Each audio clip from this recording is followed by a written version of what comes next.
Welcome to Dejobnik, your command post for clarity and perspective. Good afternoon. I'm Avi Hyman, Israeli Government Spokesman. Today is March 14th, 2024, day 160 of the October 7th War. 160 days on, our war aims remain the same. Destroy Hamas, bring home the hostages, and ensure that Gaza never becomes a threat to us, ever again. I'd like to wish a Ramadan Kareem to Israel's 1.7 million Muslims around the country. Ramadan Kareem to our Muslim friends around the world. Ramadan Kareem to the citizens of the countries with which we have peace agreements, our peace partners in Egypt, Jordan, the United Arab Emirates, Bahrain, Morocco, and Sudan. Ramadan Kareem to our brave Muslim Israeli soldiers that proudly serve on the front lines. And above all, Ramadan Kareem to the 5 Israeli Muslims being held in the Hamas hellholes of Gaza, namely Yusuf al-Zadna, Hamza al-Zadna, Farhan el-Qadi, Mohammed el-Atrash, and Hisham al-Sayed.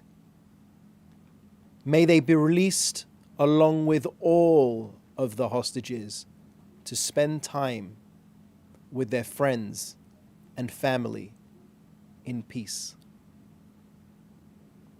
Next, I want to give you an important update from COGAT, which coordinates and facilitates humanitarian aid entering Gaza. Since the start of this war, 16,850 aid trucks have crossed into Gaza. That's 312,560 tons of aid: food, water, medical supplies, and shelter equipment. In the last week, more than 1,000 aid packages were dropped by parachute.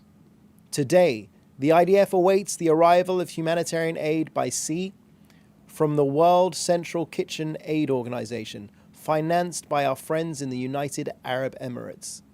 It set sail yesterday from Larnaca in Cyprus after a security check. We told you yesterday about 6 aid trucks entering the northern Gaza Strip through a gate.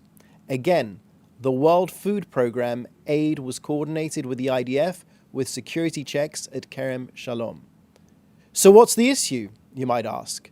Well, it's pretty simple. Hamas steals the aid. Hamas has orchestrated the hunger.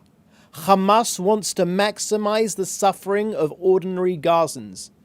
No one in Hamas is hungry. Why? Well, to stop the war, to get an immediate ceasefire, to protect their own skins. Today and every day, there is no limit to the amount of aid that can be delivered into Gaza by land, air, and now even by sea. Now an update from our northern border, where our security forces are operating to restore security to the residents of the north. Israel is responding with force to Hezbollah aggression against our civilian communities in the area. This morning, following sirens in Kfar Blum, the IDF aerial defense array intercepted suspicious aerial targets that crossed from Lebanon into Israel. IDF fighter jets struck Hezbollah terrorists in Kunin a short while ago. The Iranian-backed Hezbollah terrorists in Lebanon and Syria will be held responsible in violation of UN Security Council resolutions 1559 and 1701. Now for an update on our war to destroy Hamas in Gaza. Mortar shells were fired at Kibbutz Nahal Oz. The Air Force eliminated the terrorists that fired them in central Gaza. In Hamad, our troops destroyed rocket launchers and eliminated 2 terrorists. In Bani Sohila, 5 terrorists in a Hamas weapons storage facility were eliminated after opening fire on IDF troops. And lastly, there was a visit of the Dutch Prime Minister Mark Rutte yesterday. Prime Minister Netanyahu welcomed the Dutch Prime Minister to his office in Jerusalem in their 4th meeting since the outbreak of the war.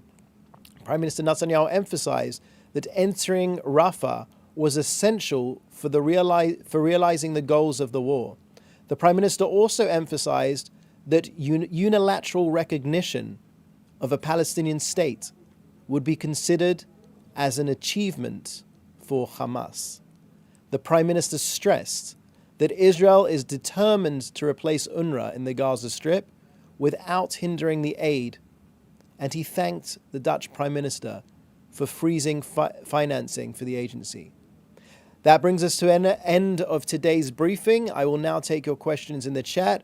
Once again, please do state your name and your media outlet with your question. Thank you, Avi. First question from Giddy Kleinman from the BBC. Earlier this week, Khan News and Ynet reported that a shipment of 114,000 tons of flour was released from Ashdod port after much delay and transferred to Kerem Shalom crossing. Can you confirm this shipment was indeed transferred from Ashdod port to the crossing? And can you give more details on where it is now? Hi, Giddy. Well, it's good to hear from you, my friend. I'm afraid that really is a question for Kogat. I can do bigger picture and policy, but specifics like that will be for Kogat. Thank you. Next question from David Clement from the News Forum. Canada's Foreign Affairs Minister announced $1 million in funding for Palestinian women who have survived sexual abuse based on the unconfirmed reports that Palestinian women, girls, have been assaulted in Israeli detention. Does the PMO have comment on the funding and those reports of abuse? We absolutely and categorically reject those reports. Unfounded reports. We don't see, we don't feel that they hold water. This is a clear attempt by some to draw a moral equivalence between the atrocities perpetrated by Hamas against Israeli civilians, women, girls, children, girls raped in front of their families, and then their parents killed in front of them. The atrocities of October 7th were on such a level, but yet still people are trying to deny them, and now people are trying to draw this false moral equivalence. Our soldiers act with the utmost moral clarity, and anyone who wavers that line is dealt with in the serious of ways. Thank you. A second question from David Clement at the News Forum. The IDF has said that they are planning to move civilians out of Rafah before the offensive. Can you elaborate on the steps taken to notify civilians on how to flee and what will be done to ensure safe passage? So I can't speak specifically to operational activity that hasn't begun. What I can say is that there are clear historic precedents. Dare I say historic precedents, because they happened in recent months, by which we already evacuated mass numbers of Gazan civilians. We took them out of the line of fire because our fight is with Hamas, not the people of Gaza. So what we've already done and what we've already achieved in the north and center of Gaza will be done with Rafah as well. As my Prime Minister said from the beginning, he requested for a plan from the IDF, a two-pronged plan. One, to evacuate the civilians, and two, to eliminate Hamas. Let's make it clear that if we do not destroy the last 4 Hamas battalions in Rafah, we will have not completed the war. We will have lost the war, because Hamas will just rearm, they could retake Gaza, and we'll return to a reality that we found ourselves in on October 6th, by which Hamas wants to perpetrate October 7th again and again and again. This is a brutal, genocidal terror organization that must be destroyed, and that's exactly what we'll do. Thank you. Question from Joel Pollack at Breitbart News. Can Israel confirm that the Biden administration has given the green light for limited operations in Rafah? Joel, thanks for the question. I've certainly seen the reports that you're referencing. Israel is a sovereign state. Israel needs, like I've said, Israel needs to eliminate the last 4 Hamas battalions in Rafah. It's a matter of time. We will destroy Hamas, we will bring home the hostages, and we will ensure that Gaza no longer poses a threat to the people of Israel. Second question from Joel Pollack at Breitbart News. How does Israel respond to reports that the US is about to slap sanctions on particular geographic areas in the West Bank, not just individuals accused of extremism? Again, I've seen the reports. I don't have an official response to reports because they're not yet policy, and I don't know if they'll become policy. They're reports. What I can say is that depending on how you count them, there are between 500,000 to 800,000 Israelis living beyond what's known by some as the Green Line in Judea and Samaria and areas in Jerusalem. And the vast, vast, vast majority of those people are law-abiding citizens. It seems a bit strange to want to take any action against a tiny minority that are being dealt with by the police with the strictest of measures. I think this is an internal Israeli issue, and it is being dealt with. It's almost it would be almost like another country imposing sanctions on England because of football hooligan violence. It seems a bit strange to us. Thank you. A last question from Jim Williams at Zenga International News Service, Washington, D.C. Given the increasing attacks by Iranian proxies, is Israel now fighting on 2 fronts?